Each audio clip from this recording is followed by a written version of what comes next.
Good morning, Beth, and welcome to the show.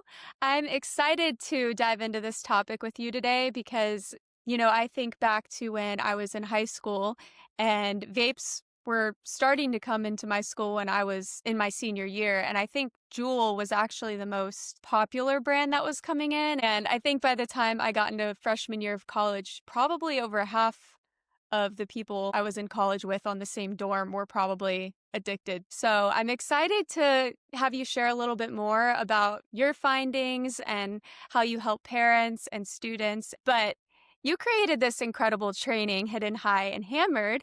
And before we get into the details, I kind of just wanted to have you share a little bit more about yourself and your work, and then what moment really pushed you to say adults really need to understand what's happening right in front of them.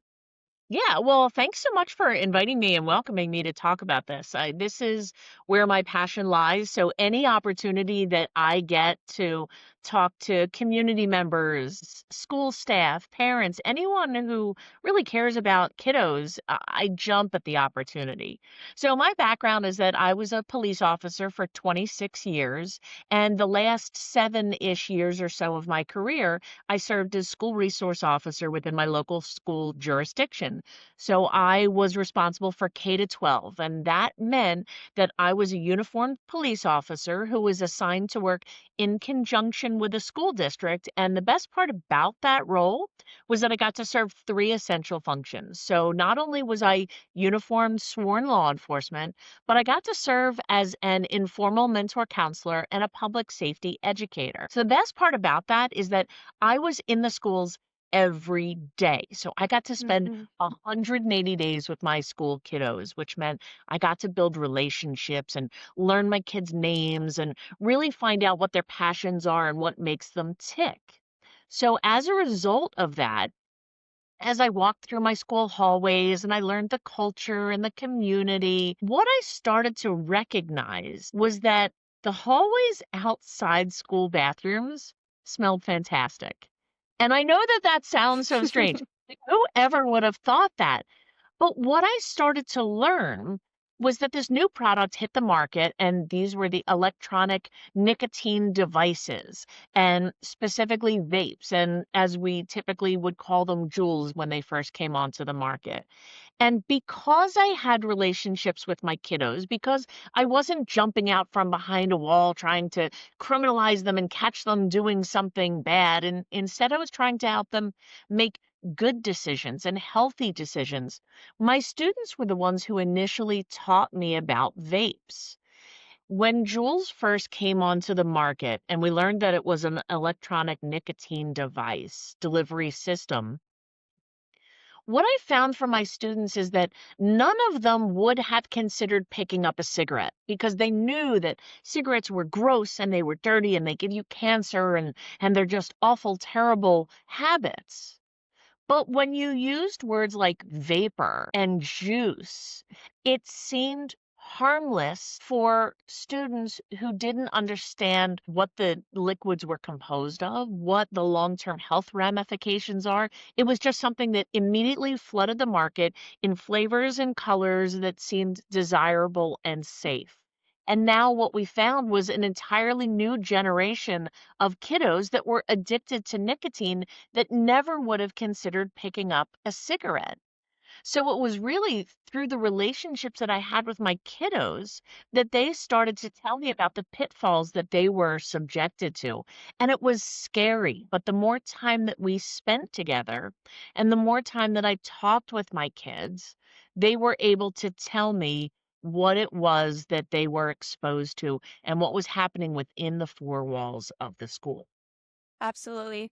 And you mentioned being in the district every day. And I think that goes a really long way in building those relationships and getting the students to trust you and, tell you more about the issues that they're facing. Absolutely. See, I didn't have a caseload, nor did I have specific written responsibilities per se, in that I Hmm. got to be where problems were when they were happening.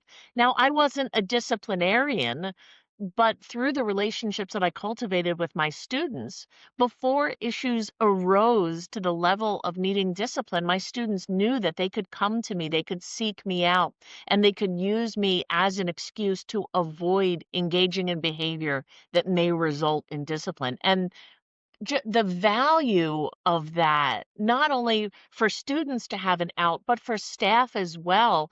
And for administrators, I was part of that administrative team, but I had that much more flexibility to fill the holes and the gaps where they were needed. Mhm.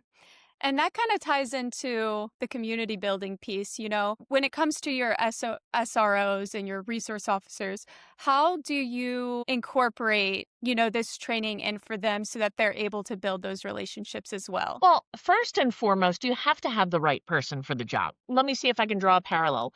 If you're squeamish, like going to the dentist because you don't like someone working on your teeth, then maybe being a dental hygienist is not the career path for you.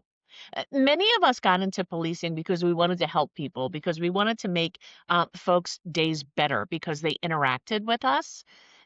But that's not always what policing is about. And what I learned is that when you have someone who genuinely wants to do good, who genuinely likes children in an appropriate way and wants to see them succeed, if you have that right person who is trained properly and who is properly equipped to work in a school, they can fulfill those positive roles. They can be that role model and look for successful outcomes.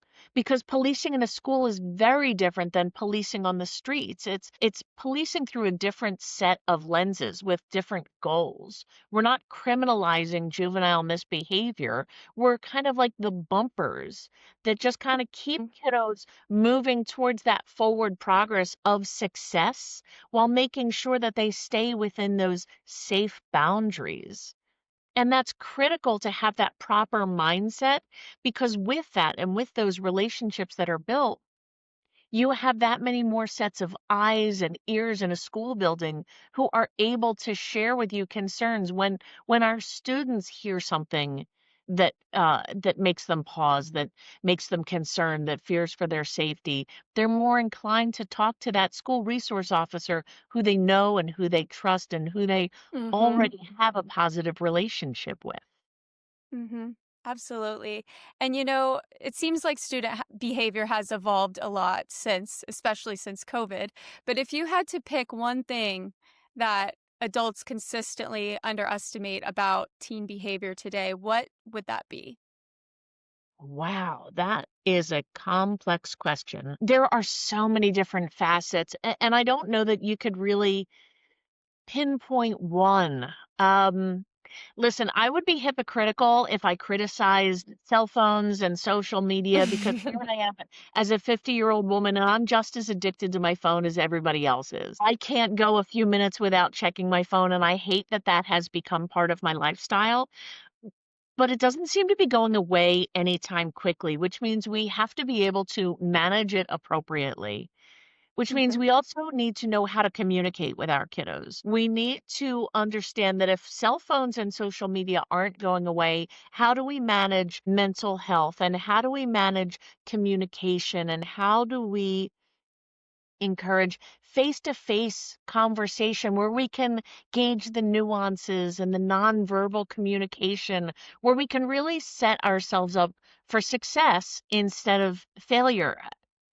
A perfect example is, if we spend all of our time communicating via instant message, via text, via DMs, we're really missing out on that nonverbal body language and we're misinterpreting cues. We're relying on emojis to express emotion, but I'll tell you, Mhm. I've misunderstood plenty of messages from my husband, and I've picked fights with my husband because I didn't understand the context of what he was trying to say. We need to make Mhm. sure that if we're trying to help our kiddos, we need to understand what it is that they're exposed to, how they communicate, where they are so that we can meet them there and try to help instill wisdom without being preachy and without Without relying on one-way communication, it has to go both ways. We have to understand so that we can help. Mhm. Yeah, and I think I mean, I'm just addicted to my phone as you are and anyone else is, but as helpful as technology can be, the phones do cause a communication gap. It's so easy to misunderstand what you're reading, what other people are perceiving you as, especially when you don't see their body language and you don't hear their tone. So, you made a really good point about how you really have to have that face-to-face interaction and build those relationships in person. I agree. So, why do you think that so many warning signs go unnoticed? Do you think it's because of a lack of training? Do you think it's because of culture? Is it because the vapes are easier to hide? There's a lot that goes into it. The evolution of vapes from the jewels that you spoke about to the vapes that are on the market now. I mean, you're talking about a short timeline. So they came about what, 2017, 2018, somewhere around there-ish. And now here we are in 2025, and vapes no longer look like the jewels that they did when they first came on the market. And I'm not suggesting that Juul is off the market, but when Juul came under fire for all of the fruity, fun flavored pods that they had, there were any number of companies that were willing to hop right in that bed and fill that gap and also create fun, fruity flavors and advertising that attracted a young demographic of consumer. If you're a parent who has been out of the school system for quite a while, you may have no idea what any of these devices look like or what drugs in general look like anymore. It's no longer just that green leafy substance that you put in a Ziploc bag and you roll up and you stick in your sock drawer. And I'm not suggesting that that doesn't exist anymore, but when you're talking about marijuana and THC that's in oil form or that's in gummy form or tinctures or um oh my goodness, lotions and potions and dog treats and I'm exaggerating somewhat, but not entirely. We've got I give my dog CBD every day to his sundowners, poor thing, he's an old dog. But drugs look very different than they did 10 years ago, 20 years ago, 30 years ago. And I think with the prevalence of mental health diagnoses, while we're more comfortable talking about it, I'm concerned that our kiddos are self-diagnosing, they're misdiagnosing, and then they're trying to self-medicate and they're just looking for anything that is a quick fix and a quick dopamine hit to try to self-soothe, but it's really doing the opposite. It's not helping the problem. It's not solving the problem. It's just starting to create this spiral that's going to create this downward trend. And I'm worried Mhm. about the future of our kiddos who are engaging in this experimentation behavior without having proper education and a medical professional willing to monitor this and to help prescribe. So, Beth, you mentioned a lot of the warning signs that often go unnoticed. And I feel like a lot of parents don't believe it would ever be their kid that would get involved in certain things. But I did want to ask because you've showed me in the past some of the vapes that you've found that were disguised as different things like markers. Some even looked like video games or cell phones. Can you share a little bit more about some of the different styles of vapes and cartridges that you've seen? Yeah, absolutely. So they've come in any number of shapes, forms, sizes, colors, and it's pretty scary. I'll give you a perfect example. In fact, wait, hang on. Oh, I just happen to have one right here. The highlighter vape. When the highlighter vape first came on the market, my cell phone blew up. I saw it first on Instagram and I got text messages and instant messages that said, "Can you believe this? It's a highlighter and it's a vape and won't somebody look out for our children and this is terrible. How can teachers teach and how can parents know about this?" And I said, "Hang on, hold on, relax. Drugs and vapes are everywhere, but not every vape is everywhere." And what I found was that those particular vapes, those highlighters, weren't available in the United States. Believe me, I tried to get them. If anyone could get them, I could get them, and they weren't available. Fast forward some about 6, 8, 12 months, suddenly they were available. And guess what? I wound up getting all of them to use as displays to show what parents should be looking for, to show what teachers and staff should be looking for. Because how would you know that this is a THC vape if you were unfamiliar with what it is that you're looking for? How would you know that this is a vape device and it even has an LCD, an LED screen that goes along with it? How would you know about this lipstick tube? But here's the thing. If you're unaware of what vape devices look like, you may never find one. The reality is that there are a lot of different indicators of behavior, of language, of hours that our kiddos exhibit when they're starting to experience difficulties, when they may be approaching a crisis, when they may feel as if they need to do something to self-soothe or self-medicate. So what I ask parents and teachers to do is to be aware. I need you to pay attention to kiddos' normal behaviors. That way you can recognize when a kiddo is exhibiting behaviors that are out of the norm for them.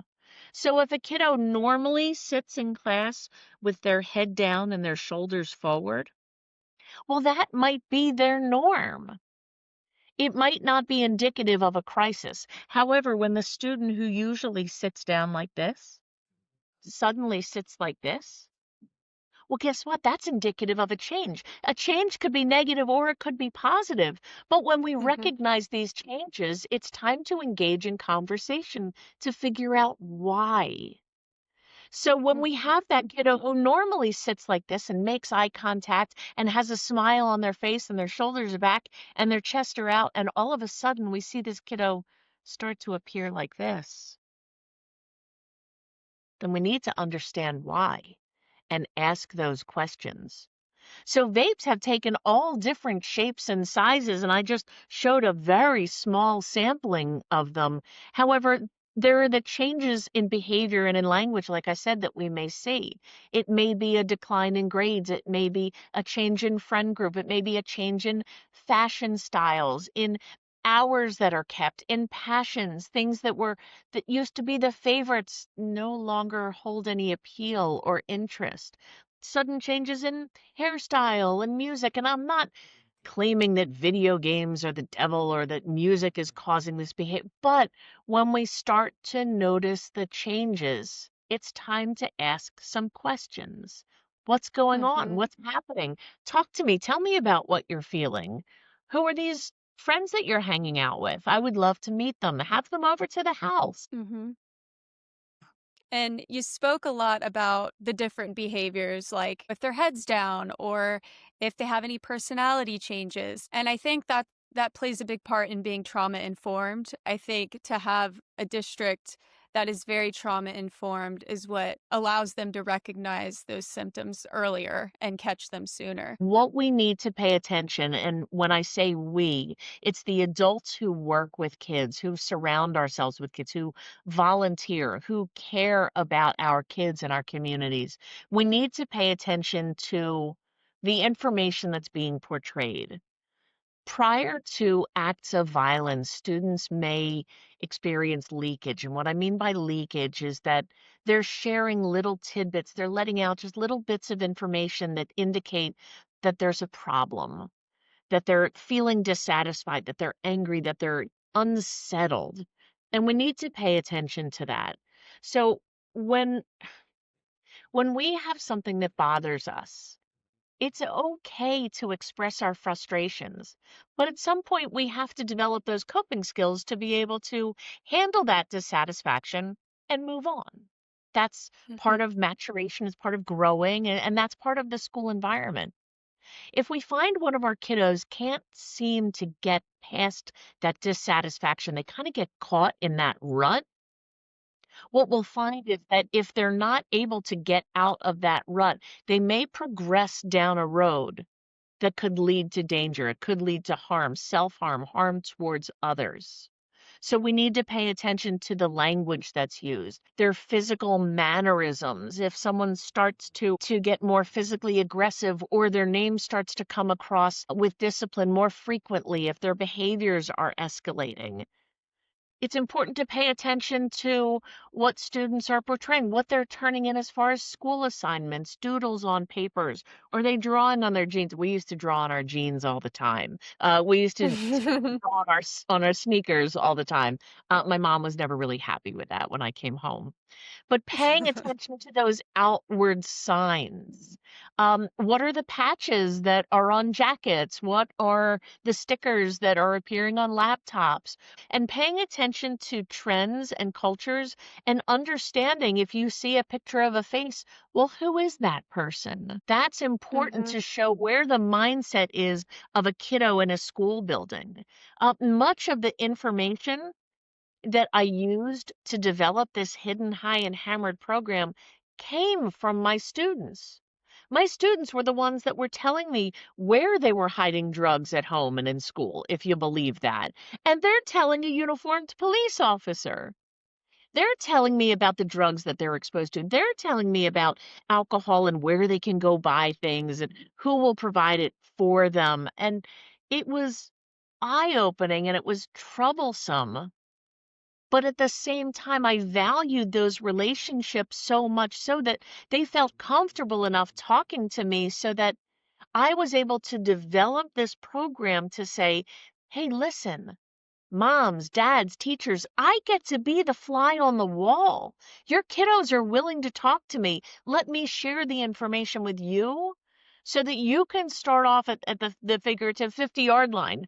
Okay, and you Mhm. only have to go halfway instead of starting all the way back in your own end zone. Let me provide to you the information that your kiddos are giving to me on their own, Mhm. unprompted.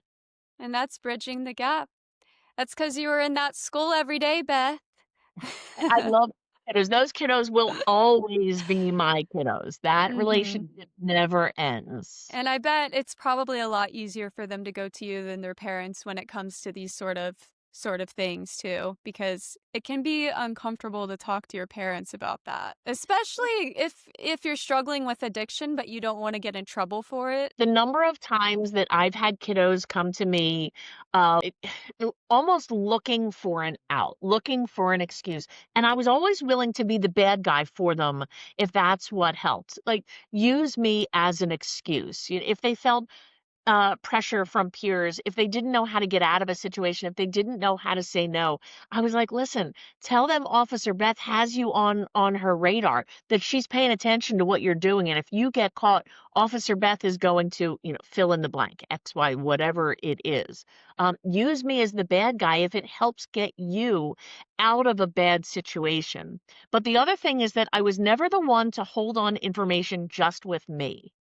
So it was Mhm. important that I understood and that I let my kiddos understand that it takes a whole team. So I would Mhm. oftentimes ask permission to share this information with a guidance counselor, with an administrator, with their parent. And sometimes it made it a lot easier to share that information if it was coming from me instead of the kiddo. Because we did it together. I was the support system and I could be that mouthpiece if they needed it. Absolutely. And we spoke a little bit earlier about how you support your SROs and helping them to build those relationships as well. But what is one immediate step that school leaders can take to equip their teams better to recognize some of the early signs? First of all, understanding the role of the school resource officer. So the SRO is not a disciplinarian, so they're not out there handing out demerits and suspensions and Mhm. expulsions. It's really knowing how to utilize that team and work together as a complete unit. The SRO and the administrator should work collaboratively. They should engage in that conversation. And again, it's being aware of your surroundings. It's paying attention to the trends to understand what is normal so that you can recognize when something is out of the norm. And then establishing a culture of empowerment that, you know what, staff and students and community members should speak up when they see something. Because if they feel empowered to say something, when they see something, well, that's an exponential set of eyes and ears that are going to be working together to keep a school safe.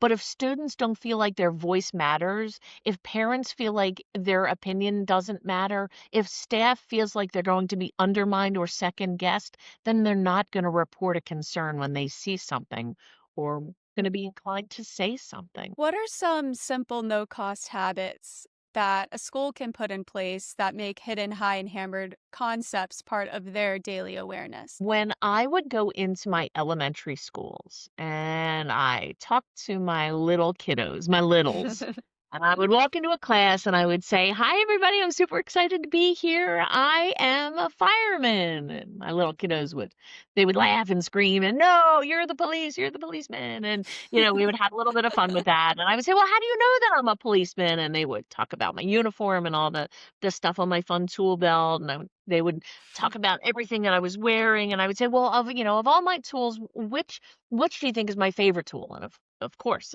your laser beam, your gun, your handcuffs, your walkie-talkie. And I would say, "Close. No, but no, it's my smile. My smile is my favorite tool, and it's the one that I use the most, and it's the one that I never leave home without." And I encourage people, make eye contact, share a smile. Smiles are contagious. And I was super fortunate that earlier this year I was able to deliver a TEDx talk, and it's the small habit that transforms school safety. And while I would love for you to invest the 7.5 minutes, go on YouTube, watch it, like it, and comment, all that fun stuff. The no cost option is learn people's names and address them properly. Because for a kiddo who feels overlooked, who feels like they don't matter, who feels like nobody cares if I'm here or not, when you can make eye contact with that student and address them by name and engage in conversation about something that's meaningful to them, that feeling of empowerment, that sense of community and identity and belonging just flourishes. That's that becomes part of that community. No longer are they unseen. When you address somebody by name, there's a lot of power in that. Yeah, and I think it's the little things like that. It can really change the trajectory of a kid's life just by connecting with them. I see you post on LinkedIn all the time about your students that still reach out to you to this day. It's true. Now, usually they're asking for money. At honest honest story. Yeah. At They least they do. can go to Sometimes I you help, though. sometimes I can't. But they know, but when I tell them that I'm there to be a resource for them, I mean it. My actions have to reflect those words because our kiddos know when you're lying to them. So if you're lying to them, they will sniff that out in no time and you will have lost all credibility. So when I Uh-huh. tell them that I'm there to be a resource, I will help them if I can humanly do so. It's amazing. What gives you hope about today's kids and teens? They're smart. They're Yeah. smart. They have their own ideas and preferences. When my kiddos were younger and in the K to 12 environment, they participated in an activity called Odyssey of the Minds.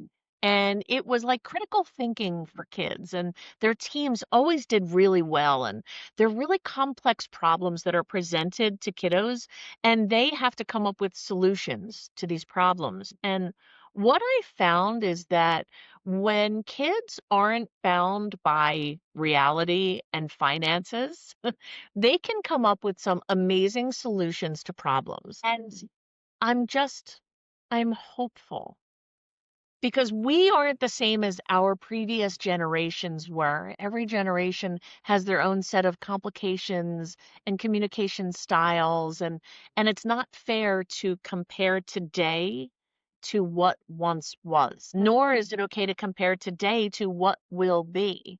And I think our kiddos have so many opportunities and so many tools at their fingertips, that they're they're going to have all new problems to solve, but they're going to do so much better than we did, just as we have done so much better than previous generations. And I'm just really optimistic to see what our kiddos come up with.